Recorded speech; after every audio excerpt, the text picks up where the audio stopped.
Please welcome Chuck Na. I left the Johns Hopkins PhD program with 3 things. First thing I left with was a master's, which is not a PhD. I kind of failed that way. The second thing I left with was a hatred of the lab. I was tired of doing anything that involved a pipette, fruit flies. And the third thing I left with was the discovery that I have a bit of a temper. Friends will call me a avenging angel or a little judgy. Former friends would call me a dick.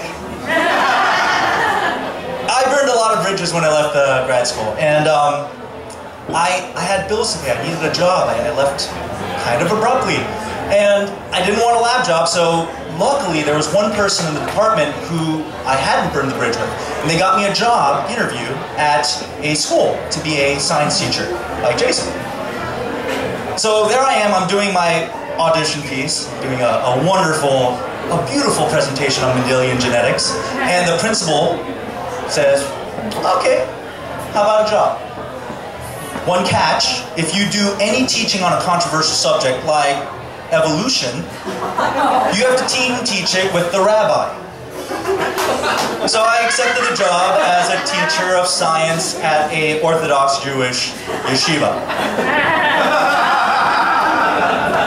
This should have given me pause, right? So my family history is, growing up, my dad, I'm from a conservative Christian background. My dad's a minister. All throughout my childhood, I was the perfect model Christian boy. Just always up there. Like, they actually put me in a suit and I would preach when I was a little kid, right? And this was like going swimmingly. I believed in the faith until I discovered masturbation. And that's an activity that will, kind of pull it into question your philosophies. So I was like, in my teen years, I was like looking for something else to believe in. And I found science. And I found reason. And the first time I read Darwin's beautiful theory, I fell in love. I became a fanatic. Kind of like, somebody who used to smoke and gave up cigarettes and they're like, yeah, everybody needs to stop smoking.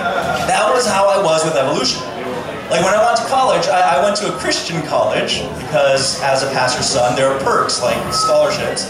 And I would go to like youth group meetings with a t-shirt that would say survival of the fittest. And it had the little fish with the Darwin feet mounting, I think.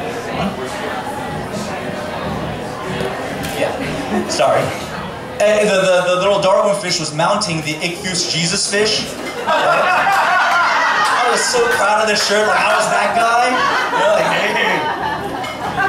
So you would think like doing, team teaching with a rabbi would have given me pause, but no.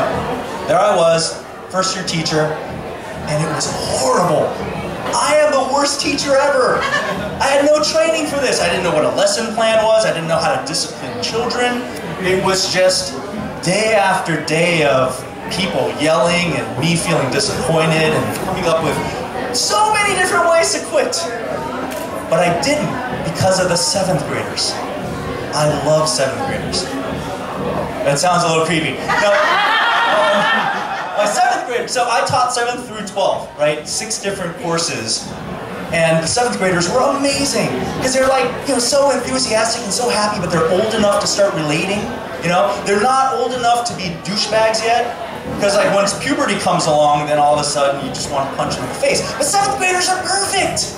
And like when I would do like little lab experiments or demonstrations, they were like, oh, Mr. Na, that's great. So, these guys like would buoy me while I was going through this hellacious time. One time, I was so close to just saying, fuck this all. And I was walking down the hallway, and the 7th grader's English teacher walks up to me and goes, Mr. Na, you won't believe this. I gave an assignment, and one of your students wrote an essay about you. And the assignment was, for write an essay about your hero. Yeah, I know. Oh. That was what carried me through that first semester of just awful teaching. So the second semester rolls around, and it's the evolution time. So I go to the 7th grader's rabbi. We'll call him Rabbi Rick, because he was the hip, young rabbi, right? Big, youthful beard. like just a jolly guy. I'm like, Rabbi Rick, I'm so nervous. I know that you're going to be team teaching. I've never done this. What am I going to do? He's like, Mr. Don't worry so much. I've been doing this for 7 years. And never had a problem. You teach. I'll be sitting there. It'll be fine. You worry too much. Rabbi Rick was my safety net. I had nothing to worry about now. So like I prepared, I made this wonderful PowerPoint, and I wasn't gonna be that guy.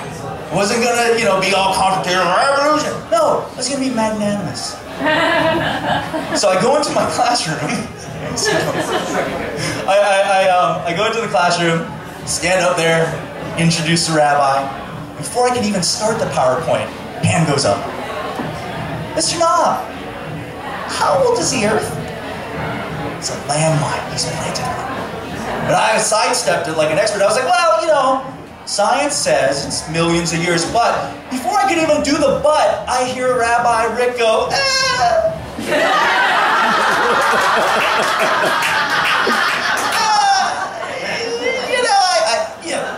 you can teach what you need to teach, but, remember the Torah teaches this is only thousands of years, so just go ahead, Mr. It's like, oh crap, this is not a safety net. I am not in a good place right now. So I'm nervous, okay, and I go to start. Hand goes up again. And this time it's the kid who wrote the hero essay. This can't be a trap. And he goes, Mr. Nah, we really descended from monkeys. Not even a landmine, boom, it just explodes. Like I just immediately start flop sweat, just a wet mess. I try to stammer out some answer, but I don't think I said any intelligible words before I hear the and he says something, but I don't even know what he says. And the rest of that class was just a cycle of questions, sweat, just on loop. Just terrible. The class ends, Rabbi Rick comes by, puts his hand on my shoulder and goes, tomorrow will be better. So, cut to me walking a mile away from the campus, right after the class. I'm chain smoking, just thinking, these assholes, they've set me up to fail. I thought that the 7th graders and the rabbi, everyone was going to be on board. No. They are the enemy. I need to just, you know what? They want macroevolution. They want the whole thing about monkeys to humans. Let's do it. It was on. It was gonna be. That second class was gonna be epic. So I went home, made a PowerPoint, put the ascent of man, that famous illustration of monkey, caveman, human.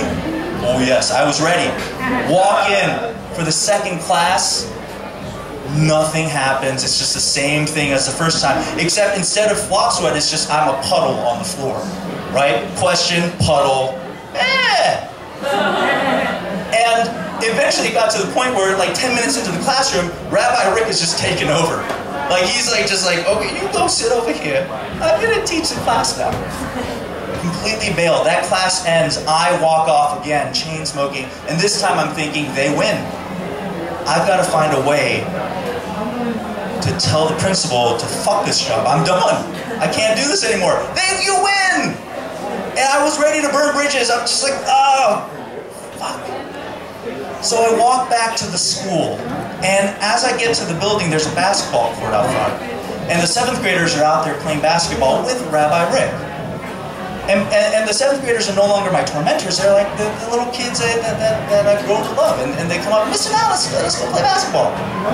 So we're out there, we're playing hoops. And we're passing the ball, scoring, just having the game. And Rabbi Rick is a cool rabbi. He's got a sweet jumper. I mean, that guy's a baller. And we finish the game, and there's high fives and cheers all around.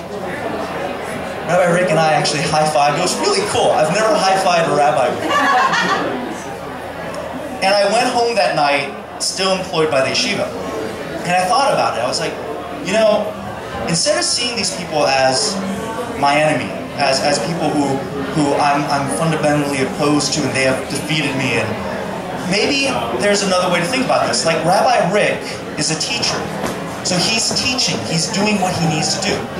And the students were engaged in what was happening. They were asking questions, they were listening. They were doing their part.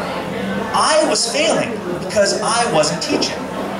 I had given up on that little pyramid, and so they were filling the void that I had left. So for the third and last evolution class, I came and I taught. And it wasn't a great lesson. It wasn't something that merited Teacher of the Year or anything like that.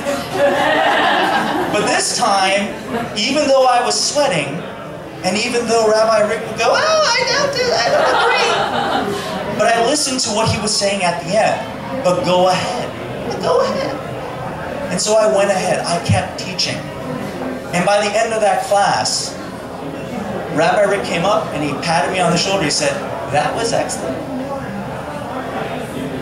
Now, I'm not going to say that basketball was the reason why we got past our differences, but I mean, if you want to think that, go ahead.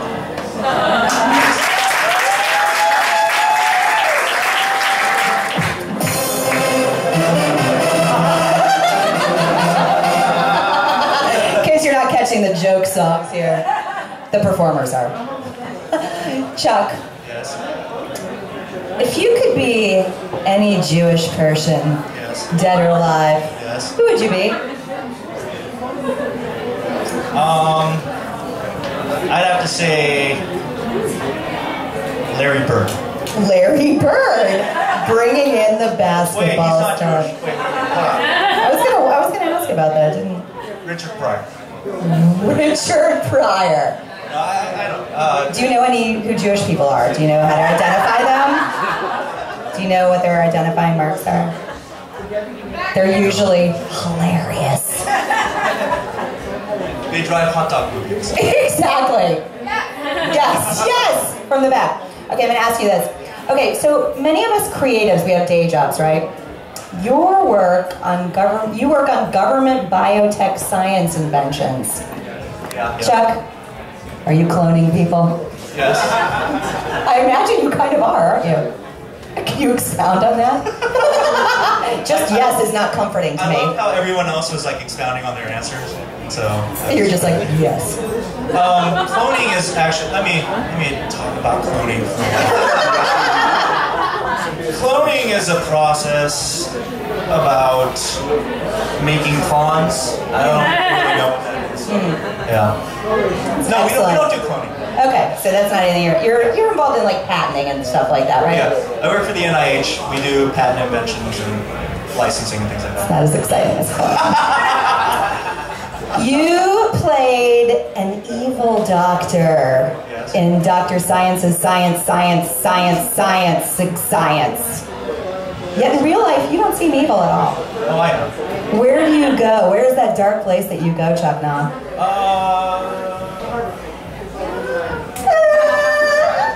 I can't tell you. It's too dark. No, I keep library books way too long. That's terrible. My God, you're awful. I jaywalk. My God.